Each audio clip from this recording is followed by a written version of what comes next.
गोजोन फुंबिलि times of Bodoland नायगिरि नोंथांमोनसिम मोनसे गोदान भिडिअ लाना फैबावबाय।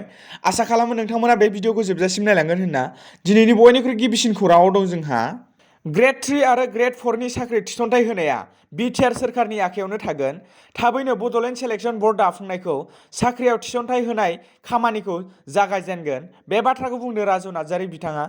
राजु नार्जारी बिथाङा मा बुंदों नोंथांमोना बे भिडिअखौ नायलांदो। दिनैहाय जोङो जोंनि बिटिआरनि सिएम सार बिथांनि पलिटिकेल सेक्रेटारि आरो लोगोसे एमसिएलए माधव छेत्री बिथां आरो आं माखासे जोंनि हेंथा हान्जानि नंखाय फोसावनायनि सायाव फंनैसो बुंनो लादों।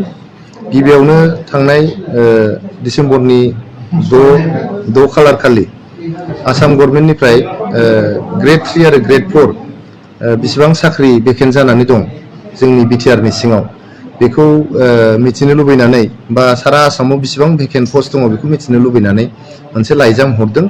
बे लाइजाम हरनायखौ लानानै जों नुदों ससियेल मिडिया बा जोंनि मेनस्ट्रिम मिडियायावबो माने बिटिसिनि गोहोखौ सेनानै लांबाय।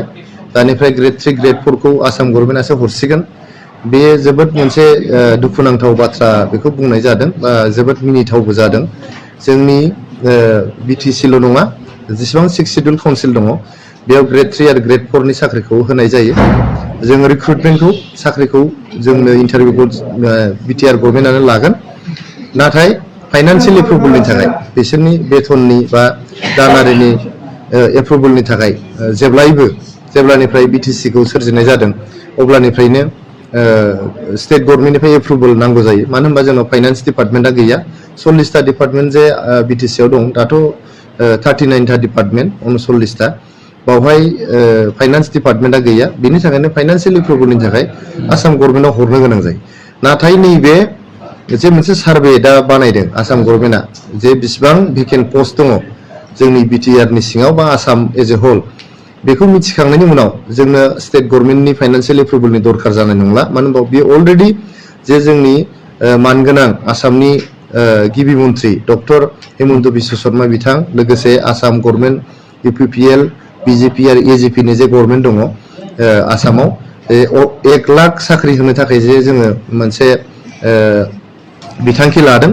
बे 1 लाख साख्रि होनायखौ थाबैनो जागायनो थाखाय नैबे सार्भेखौ खालामनाय जादों आरो थाबैनो बेखौ खालामनाय जागोन।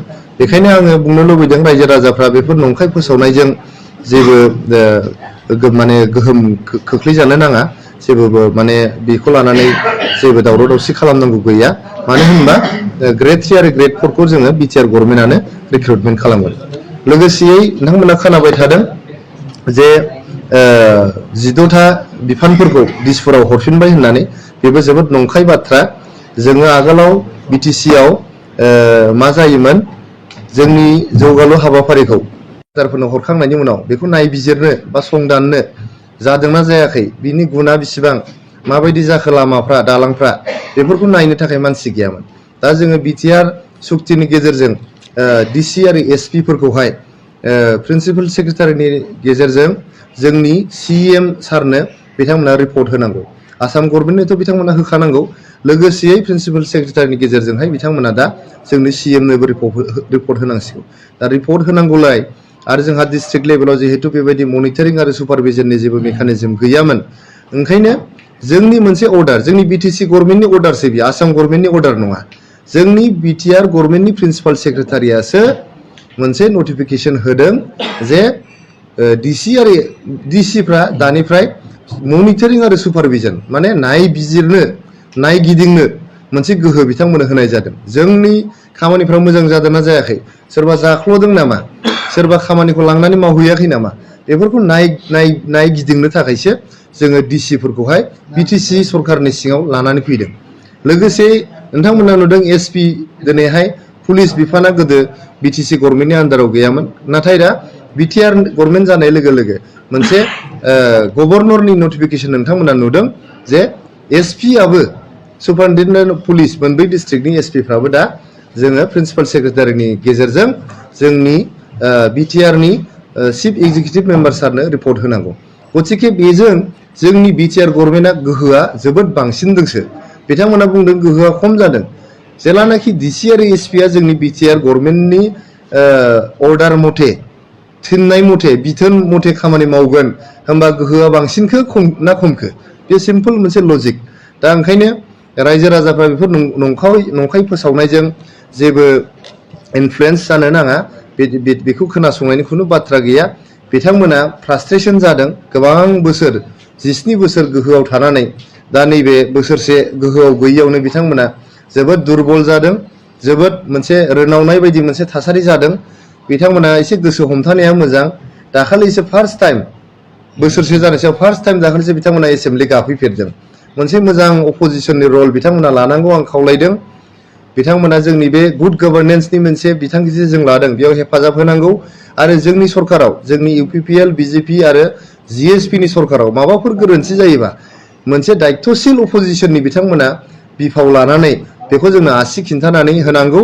आरो जुदि जोंना माबाफोर गोरोन्थि जालाङोबा जों बेखौ कारेक्सन खालामगोन बा सोरबा दायनिगिरि दङबा जों बेखौ साजा होगोन 7 दान गथ'साखौ खेबथाम टिका थुनायनि थाखाय गथ'साया जिउ गोमादों क'क्राझार सदर सहराव फारियै खेबथाम टिका थुनायनि जाहोनाव 7 दान जानाय गथ'साया जिउ गोमादों बे जाथाया साफ्रोमबो सुबुंखौ सोमोनांहोदों आरो गोसोआव गिखांहोदों मोनथिनो मोननाय बायदिब्ला क'क्राझार सदर सहराव नांजाबनाय हादानपारानि गंसे टिका थुग्रा मिरुआव जाम्फै बारनाय गामिनि 7 दान जानाय गथ'नो टिकाखौ होदोंमोन नाथाय नांगौनि बांसिन टिकाखौ होनायनि जाहोनाव गथ'साया जिउ गोमायो बेखौ लानानै मैया गथ'नि बिमा बिफाया क'क्राझार पुलिस स्टेशनाव बिनि सायाव गसरखौ होनाय जाबाय होनना मोनथिनो मोननाय जादों रैखाथि हान्जानि गाहाय बिपिन रावतआ रुंसारि जानायाव एसएसबिआ दुखु फोरमायदों थांनाय 8 दिसेम्बराव तामिलनाडुनि कुन्नुरनि नीलगिरि हाजोआव गिख्रंथाव टेकनिकेल उसुबिदा जानानै रैखाथि हान्जानि गाहाय बिपिन रावतआ रुंसारि जानांनायाव 23 नं एसएसबिनि लालपुराव थानाय कमान्डिं अफिसार रहितेश्वरा दुखु मोननानै बुङोदि रावतआ सासे थार हादर सिबियारिमोन